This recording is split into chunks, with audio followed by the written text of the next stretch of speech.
Hello friends, आज की class में हम BCOC 131 की यूनिट 3 से स्टार्टिंग करेंगे, जिसमें हम बेसिकली सम अकाउंटिंग टर्म्स को पढ़ेंगे। अकाउंटिंग टर्म्स में किस चीज़ का क्या मतलब होता है, जिसे जानना आपके लिए बहुत ज़रूरी है अकाउंट्स को समझने के लिए। उसके बाद हम कुछ प्रिंसिपल्स पे, रूल्स पर चलेंगे जिसके बेसिस पर अकाउंट्स काम करती है, और उसके बाद हम दो सिस्टम को समझेंगे जिनके अकॉर्डिंग अकाउंटिंग की ट्रांजैक्शन की जाती है।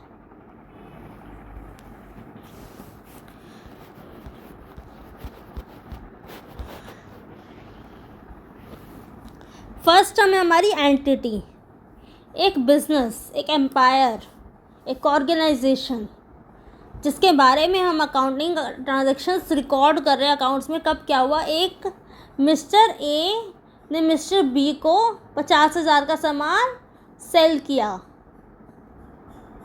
तो मिस्टर ए और मिस्टर बी क्या हैं? दो एंटिटी हैं, क्योंकि इन्होंने ट्रांजैक्शन की है।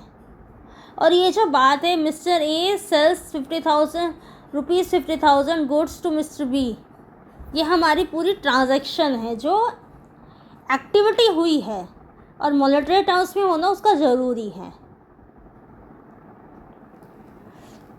एक कंसिडरेशन होना उसमें ज़रूरी है।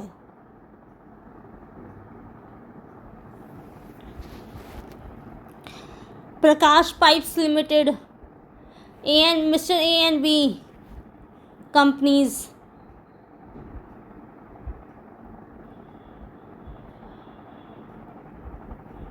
Khanna jewellers,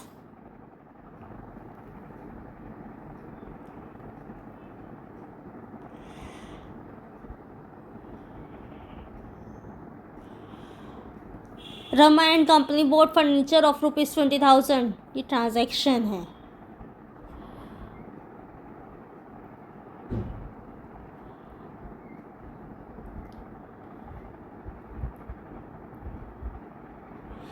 X, Y and Z started business with ₹1 lakh, ये ट्रांजैक्शन है। गुड्स स्टॉक,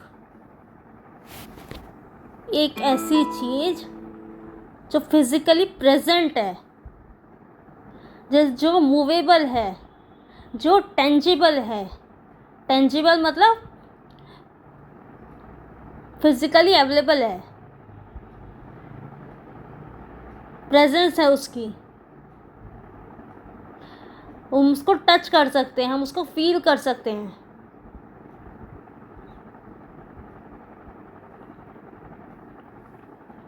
डेटर, जिसने हमसे गुड्स उधार पर लिए हैं, या कुछ भी हमारी उधारी जिससे है, जिसे हमने उधार पे सामान दिया है, वो हमारा डेटर है। जिसने हमें उधार पे सामान दिया है वो हमारा क्रेडिटर है।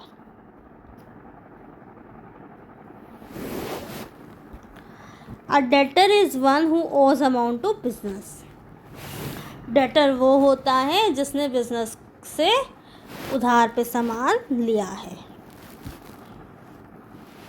For example, a customer who purchases goods on credit from the business is the debtor to the business. एक कस्टमर जिसने सामान बिजनेस से उधार पे लिया है, क्रेडिट पे लिया है, वो उसका बिजनेस का डेटर है। A creditor is one to whom the business owes some amount. एक creditor वो पर्सन होता है जिसे बिजनेस को कुछ अमाउंट देना है।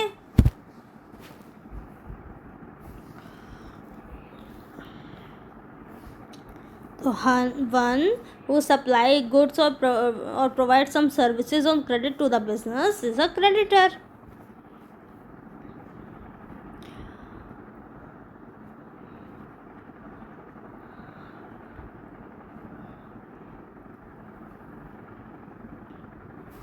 अब हम देखते हैं बुक्स ऑफ अकाउंट्स क्या होती हैं।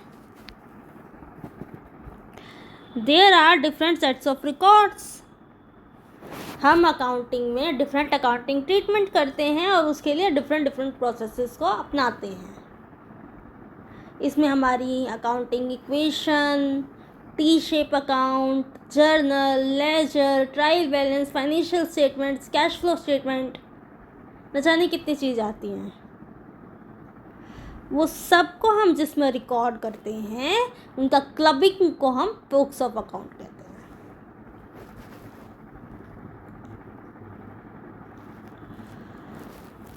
और जब हम इन बुक्स ऑफ अकाउंट में कोई ट्रांजैक्शंस को रिकॉर्ड करते हैं अकाउंटिंग की तरीके से तो उसे एंट्री कहते हैं। द रिकॉर्डिंग और एंट्रिंग अ ट्रांजैक्शन और event in the books of account is called an entry.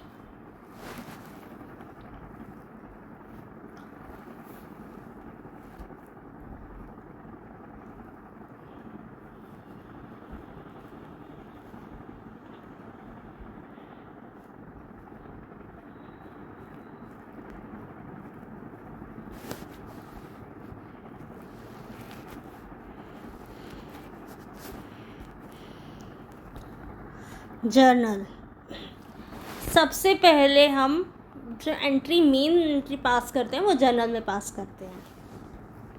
Journal is the book of prime entry. It is use for recording all transactions and events of a business entity in the first stage.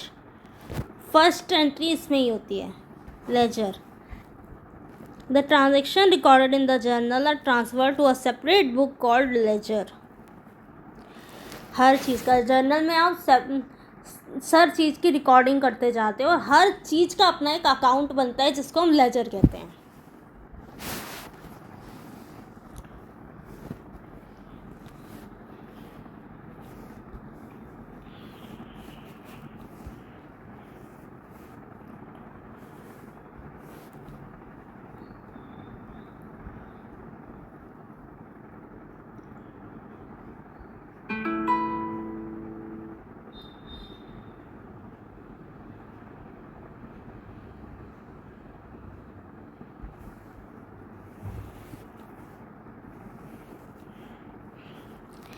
जब हम जैसे हमने laser बनाया capital का, furniture का और salaries का। अब कैपिटल का अपना एक अकाउंट बनाया, सैलरीज़ का अपना एक अकाउंट बनाया और फर्नीचर का अपना एक अकाउंट बनाया। लेकिन ये अकाउंट क्या है? जब हम उसकी ट्रांजैक्शंस को डेबिट और क्रेडिट में ट्रांसफ़र करते हैं, क्या आया क्या गया, जो हमने रूल्स पढ़े थे 3 बेसिक रूल्स, गोल्डन रूल्स, उनके हिसाब से ट्रांजैक्शंस को रिकॉर्ड करते हैं तो उसको हम अकाउंट कहते हैं।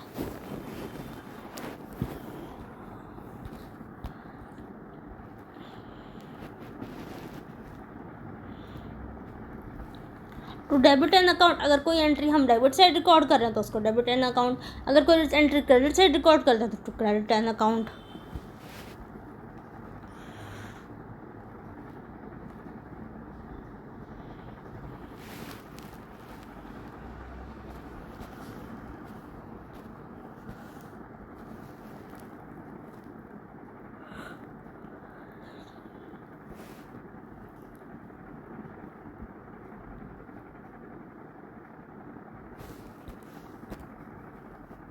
ऑन अकाउंट का मतलब है आपसे मान लो हमने 50,000 का अकाउंट था जिसकी हमें पेमेंट करनी थी, उसकी फुल सेटलमेंट हो गई, हमने उसको 30,000 दिया और कहा भैया निपटा लो, मतलब इतना में ही मान जाओ, थोड़ी किल्लत चल रही है। उसने कहा नहीं मैं नहीं मानूंगा। फिर चलो हमने समझाया बुझाया, थोड़ी अपनी परेशानियां जाहिर करी, चलो मान गया, उसको कहते हैं ऑन अकाउंट। हमने पार्ट रिसिप्ट दी, पार्ट पेमेंट करी फुल पेमेंट की जगह पे और वहाँ फुल सेटलमेंट हो गया। असेट्स जिन्हें हम डेबिट करते हैं और जो हमारी बिजनेस को आगे लेके जाते हैं, उसके लिए रिसोर्सेज होते हैं, उनकी कुछ वैल्यू होती है और उन्हीं के बेसिस पे हमारा बिज़नेस वर्क करता है, जैसे कि cash, furniture, goods, stock, debtor.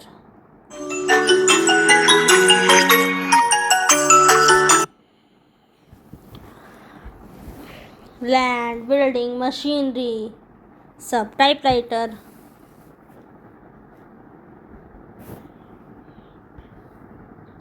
Expenditure, expensive ना एक्सपेंडिचर, सारा खर्चा इकट्ठा कर दो एक्सपेंडिचर।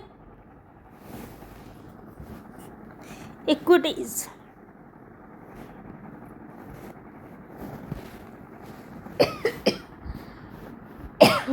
ये टर्म वैसे कंपनी में यूज़ होता है।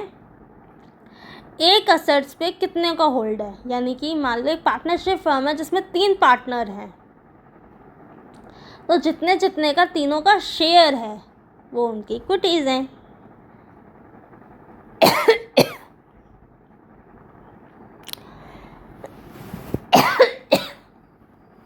तो इक्विटी 2 टाइप की है, creditors equity, owners equity.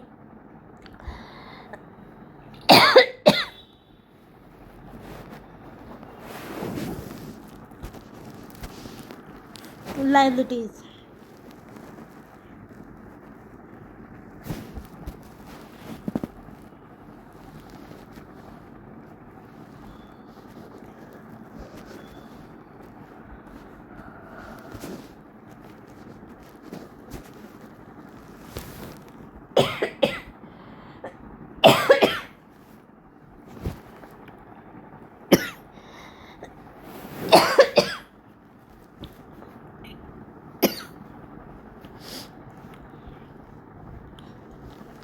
Sorry, liabilities क्या होती हैं?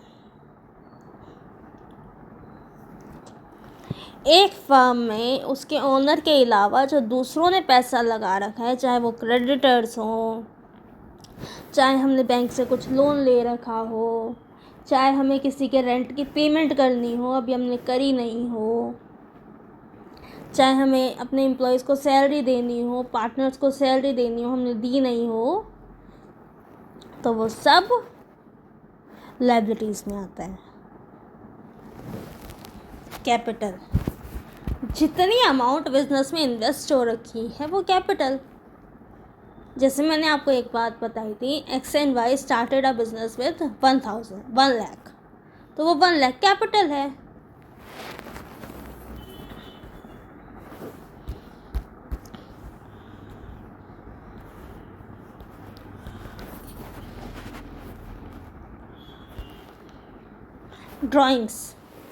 ड्राइंग्स के लिए वर्ड यूज़ होता है विड्रॉ। कहीं पे भी आपने वर्ड देखा ड्राइंग्स या विड्रॉ, इसका मतलब वो ड्राइंग्स की बात कर रहा है बिजनेस में, अकाउंट्स में। इसका मतलब क्या होता है कि पार्टनर्स ने, ओनर ने कुछ पैसे निकाल लिए कुछ टाइम के बाद। मान लो हमने 1 लाख से बिजनेस शुरू किया, उसके बाद पार्टनर्स ने 5000 की ड्राइंग करी ईच, तीनों ने करी, 15,000 की टोटल ड्राइंग्स हो गई। ड्राइंग से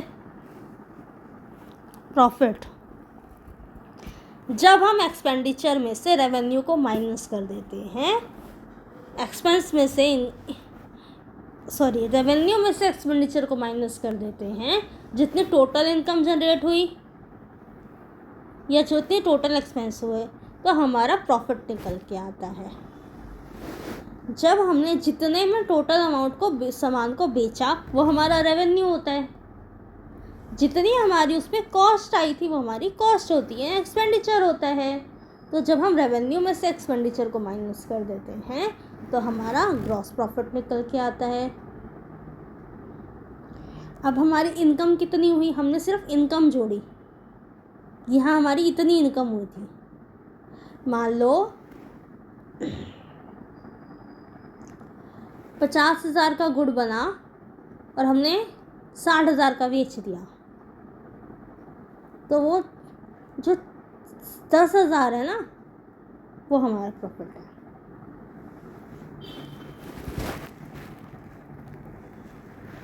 और मान लो एक फर्म है, ट्रेडिंग फर्म है जो ट्रेड ही करती है, उसमें ये इनकम एक्सपेंस वाला चलता है।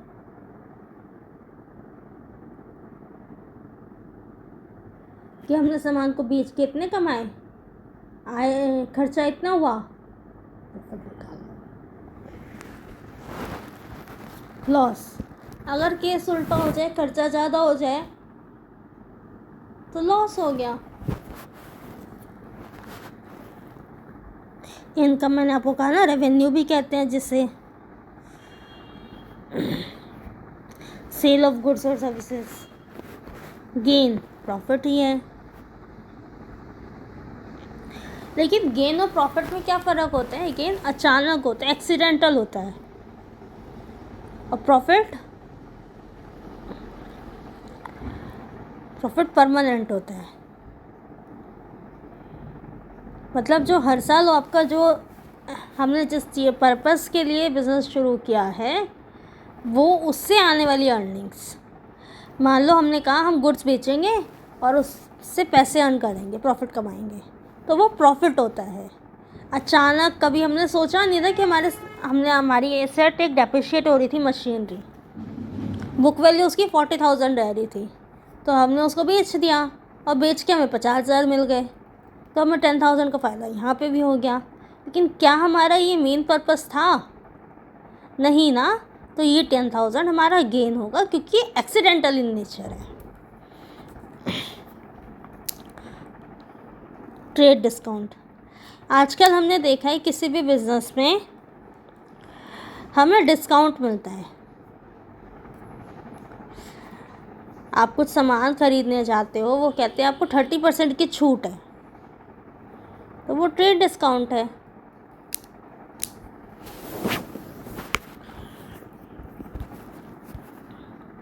कैश डिस्काउंट, अब जैसे कि हमने ऑनलाइन स्टोर्स पे कैश में पेमेंट करोगे तो इतने डिस्काउंट मिलेगा, हाथ के हाथ पेमेंट करोगे ऑर्डर करते टाइम तो इतना डिस्काउंट मिलेगा, वो कैश डिस्काउंट।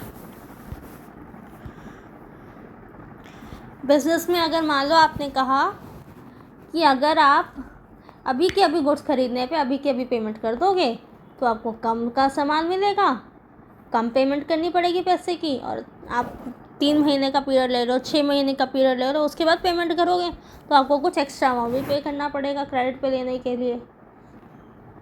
तो यहाँ जो हमें डिस्काउंट मिला कैश पे पेमेंट करने के लिए, वो कैश डिस्काउंट। ट्रेड डिस्काउंट, मान लो बल्क में हम कुछ सामान खरीद रहे हैं, उस पर मिलने वाला, मान लो हमने कहा 30 हमने मशीन्स मंगाई, तो उस पर आपको 5% का डिस्काउंट मिल गया, वो ट्रेड डिस्काउंट बल्क में ऑर्डर खरीदने पर।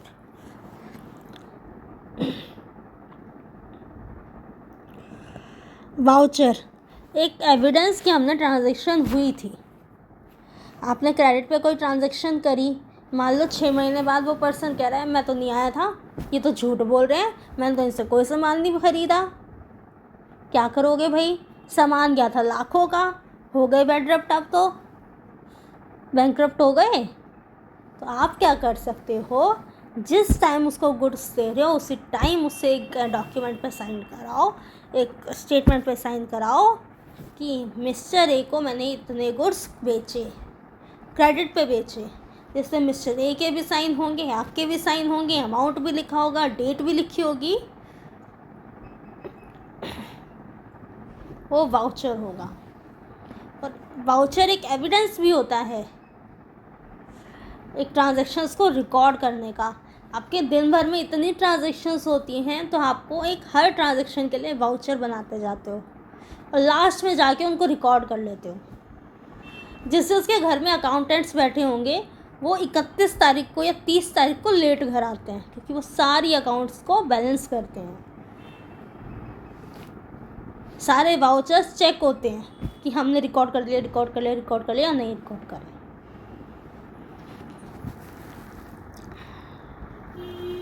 सॉल्वेंट, अब इसको साइंस वाले सॉल्वेंट से कंफ्यूज मत करना। एक पर्सन जो अभी इस पोजीशन में है कि वो आपके ड्यूज़ को, आपका उधार चुका सके, वो सॉल्वेंट।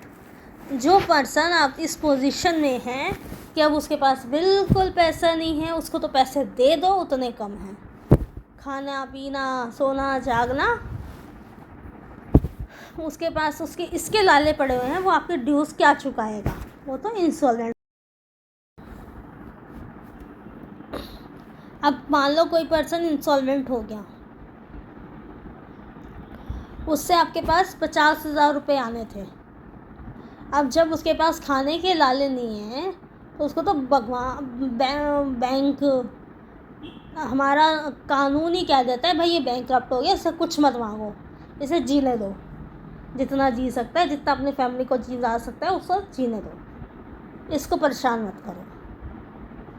तो आपके 50,000 मर गए, तो ये मरे हुए पैसों को हम बैड डेट्स कहते हैं, स्टॉकहोम गुड्स को कहते हैं।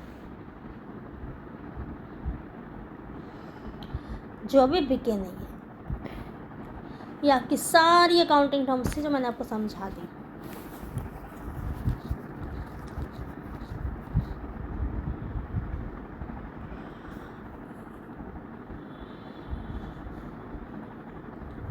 अब तक की क्लास पहले बताओ अच्छी लग रही है गंदी लग रही है?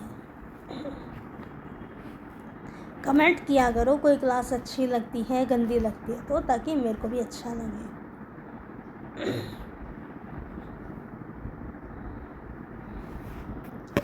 चलो आगे चलते हैं।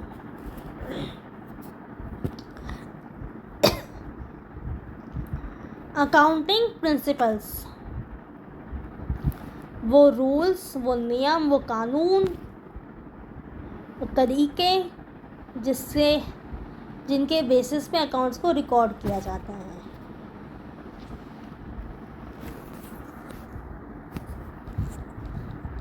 जैसे साइंस है, जैसे लॉ है, कुछ नियमों पे काम करता है। मैथ है, आपकी कुछ थ्योरम्स पे काम करती है, फार्मूलाज पे काम करती है।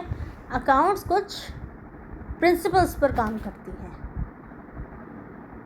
चलो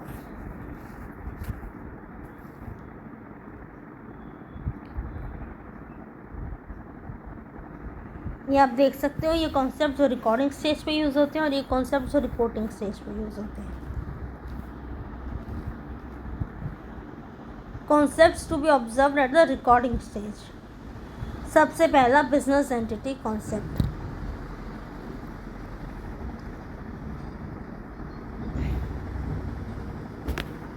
रमा लिमिटेड एक कंपनी है जिसमें राम और श्याम दो भाई काम करते हैं, दो पार्टनर हैं।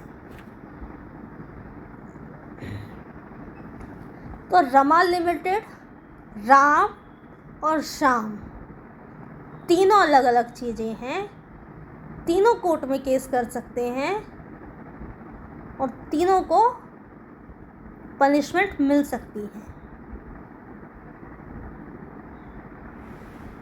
अगर राम ने फ्रॉड किया, श्याम ने फ्रॉड किया तो इन्हें सज़ा मिलेगी। अगर मिलके फ्रॉड किया तो रमा लिमिटेड को बंद कर दिया जाएगा और उसे इम्प्रिजमेंट का फाइन लगाया जाएगा।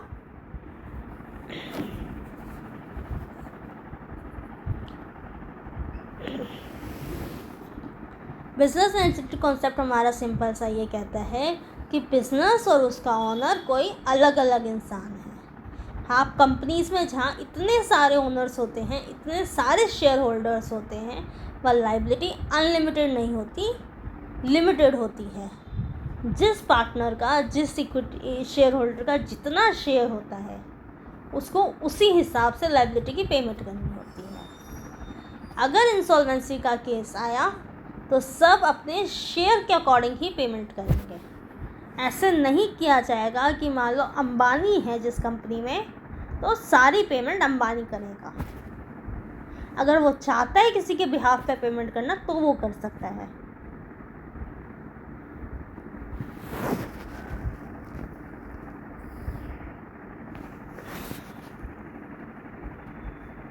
Money measurement concept.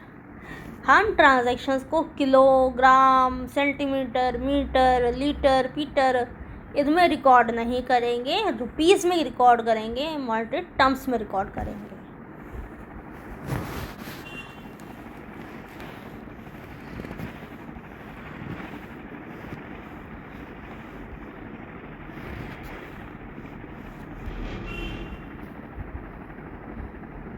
थर्ड आता है ऑब्जेक्टिव एविडेंस कॉन्सेप्ट। आपके मेजरमेंट्स का जो तरीका होगा वो अनबायस्ड होगा, किसी के साथ भी आप बायसनेस या फिर डिफरेंशिएटेड बिहेवियर नहीं शो करोगे। और आप सब कुछ कायदे के अनुसार करोगे, नियम के अनुसार करोगे, जो हर जगह वैलिड है उस नियम के अनुसार करोगे। सब कुछ बिल, इनवॉइसेस, वाउचर्स के हिसाब से होगा। हर चीज़ को रिकॉर्ड किया जाएगा, हर चीज़ का एविडेंस होना चाहिए और आपको हर चीज़ का एविडेंस शो भी करना पड़ेगा। मान लो आपके घर, आपकी फर्म में ऑडिटर्स आ जाते हैं, चाहे वो स्टैट्यूटरी ऑडिटर्स हो, गवर्नमेंट के ऑडिटर्स हो, चाहे वो नॉन स्टैट्यूटरी ऑडिटर्स हो, तो आपको सारे एविडेंसेस जो वो शो करने के लिए कहेंगे वो सब शो करना पड़ेगा। अगर वो आपके पास फ्रॉडुलेंट का केस डालते हैं तो वो केस आपको, अगर आप कहते हो कि आप उस फ्रॉडुलेंट केस में नहीं हो, तो आपको अपनी गवाही पेश करनी होगी कोर्ट के सामने। हिस्टोरिकल रिकॉर्ड कॉन्सेप्ट, सारी ट्रांजैक्शंस बुक वैल्यू पर रिकॉर्ड की जाएंगी।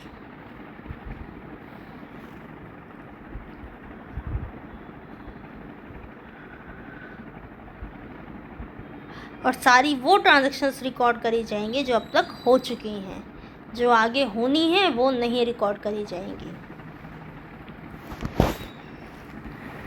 मान लो आप कह रहे हो मैं 50,000 के गुड्स खरीदूंगा, तो जब खरीदोगे तब रिकॉर्ड करेंगे। अभी आपने 6,000 के गुड्स खरीदे थे, वो रिकॉर्ड कर रखे हैं हमने।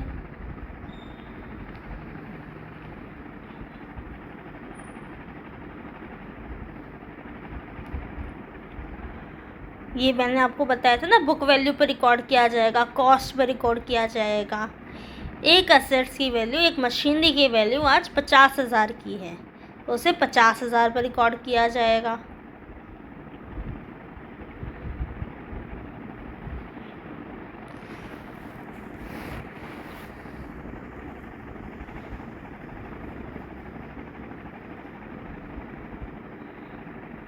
और फिर अगर उसके ऊपर डेप्रिसिएशन लग के उसकी वैल्यू 30,000 रह गई तो उसको 30,000 पर रिकॉर्ड किया जाएगा। उसकी जितनी कॉस्ट रह रही है, जितनी वैल्यू रह रही है, उसी पर रिकॉर्ड किया जाएगा।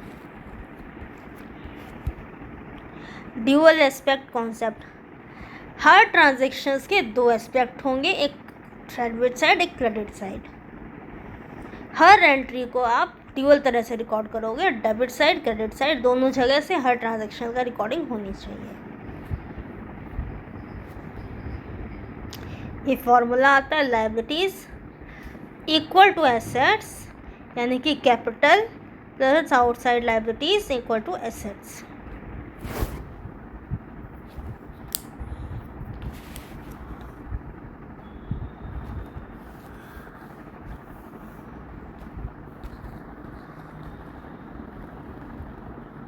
चलो मैं न्यूमेरिकल्स करते हैं, थोड़ा सा माइंड फ्रेश होगा। Mister Gyanchand started business with ₹50,000। क्या क्या ट्रांजेक्शन्स आएगी? कैश आया हमारे पास 50,000 का, और बिजनेस में जो इन्वेस्टमेंट आई उसके लिए हम क्या टर्म यूज़ करते हैं? कैपिटल 50,000 की। कैश को हम असेट्स भी बोल सकते हैं। He purchase goods on credit from Chakravarti for ₹5,000। तो चक्रवर्ती हमारा डेटर हुआ या क्रेडिटर? हमने उससे गुड्स खरीदे हैं उधार पे, हमने उधार लिया है, तो हमारा वो क्रेडिटर है। और क्या बढ़ेगा? गुड्स बढ़ेंगे 5,000 के और क्रेडिटर्स बढ़ेंगे।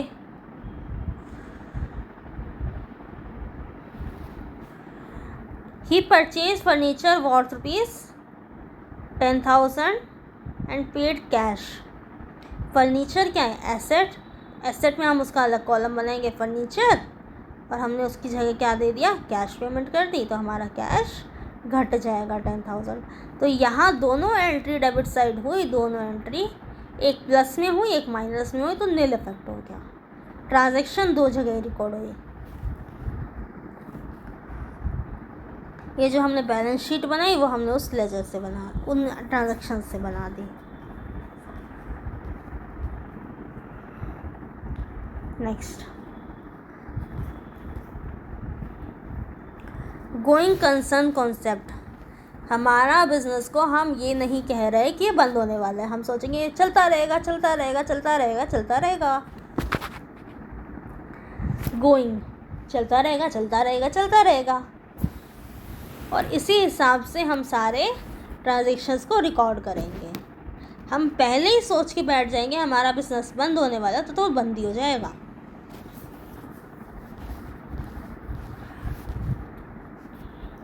अकाउंटिंग पीरियड कॉन्सेप्ट, जो ट्रांजैक्शन जिस पीरियड की है, मान लो कोई ट्रांजैक्शंस 31 मार्च 2027 से पहले हुई है तो उसे 31 मार्च 2027 से पहले ही रिकॉर्ड करेंगे। जिस डेट को हुई है उसी डेट को रिकॉर्ड करेंगे।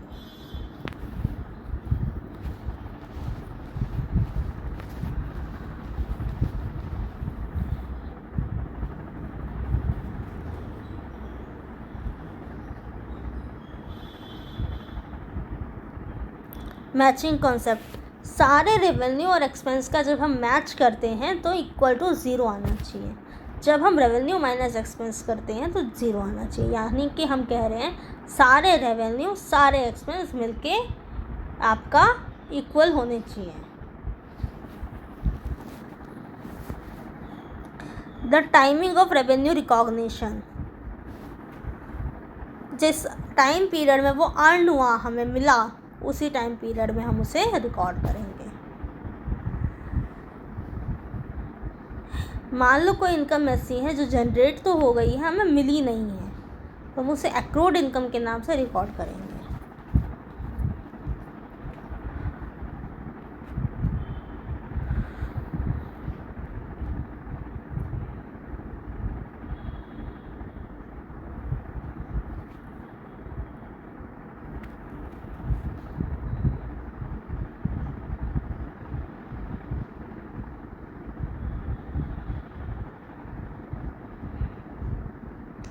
अब टाइमिंग ऑफ कॉस्ट रिकॉग्निशन, अब देखो 3 टर्म्स पढ़ो, प्रीपेड, आउटस्टैंडिंग, एक्रूड मैंने आपको बता दिया।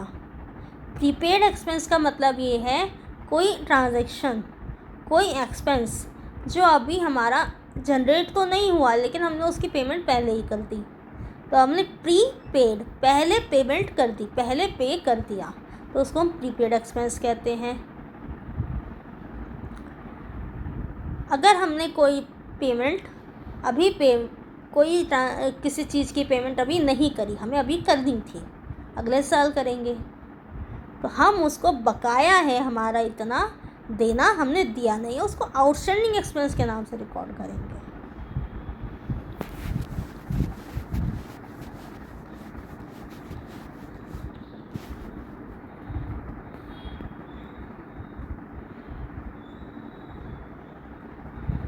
कंजर्वेटिज्म कॉन्सेप्ट, अपने आप को बचा के रखो। आप ये सोच लो कोई भी लॉस हो सकता है, मान लो आपने हर चीज़ की तैयारी करके रखो कोई लॉस हो जाए तो, लेकिन ये मत सोच के रखो कि आगे प्रॉफिट ही होता जाएगा। लॉस की तैयारी करके रखो, प्रॉफिट मत सोच के चलो कि बहुत तक प्रॉफिट होगा, हो गया तो अच्छी बात है। कंसिस्टेंसी कंसेप्ट, एक प्रिंसिपल जो एक बार लगाना शुरू कर दिया उसको साल दर साल लगाते चलो। आपने डेप्रिसिएशन का अगर एक बार स्ट्रेट लाइन मेथड चूज़ कर लिया तो स्ट्रेट लाइन मेथड ही चलाओ कम से कम 15-20 साल तक। अगर आपको उसके बाद चेंज करना है तो रिटर्न डाउन मेथड आप तब यूज़ कर सकते हो कुछ चेंजेस करने के बाद।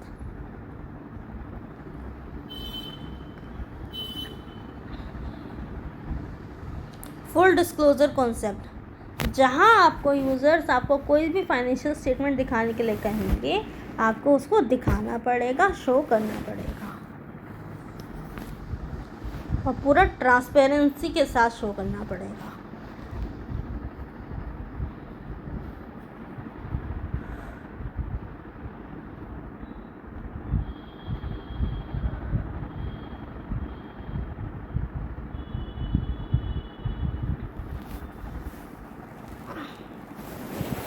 मटेरियलिटी कॉन्सेप्ट, इसमें कहते हैं जो चीज़ें मटेरियल हैं एक्चुअल नीड की हैं आप सिर्फ वही शो करोगे, सब कुछ शो करने की ज़रूरत नहीं है। फुल डिस्क्लोज करो, मटेरियल चीज़ शो करो। जो चीज़ गोपनीय है अगर आप उसको गोपनीय ही रखना चाहते हो और आपके पास जो राइट है अगर आप उसको गोपनीय रखने का, तो आपको वो चीज़ डिस्क्लोज करने की कोई ज़रूरत नहीं है।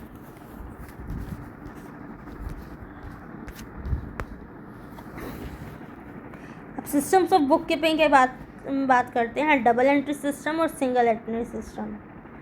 डबल एंट्री सिस्टम में हमारे ड्यूअल एस्पेक्ट्स के पे काम करती है। एक एंट्री डेबिट साइड होती है, एक एंट्री क्रेडिट साइड होती है, एक एंट्री एसेट साइड होती है, एक एंट्री लायबिलिटी साइड होती है।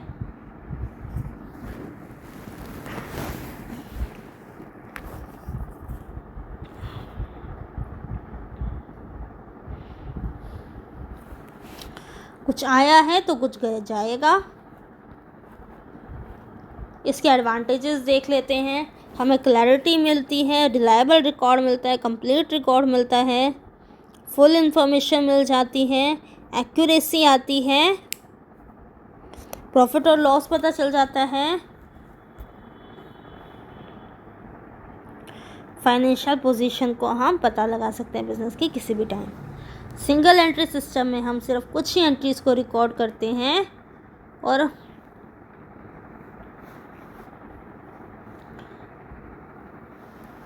सिर्फ एक ही एस्पेक्ट ऑफ ट्रांजैक्शंस को रिकॉर्ड करते हैं। ये इनकम्प्लीट है, इनइफेक्टिव है,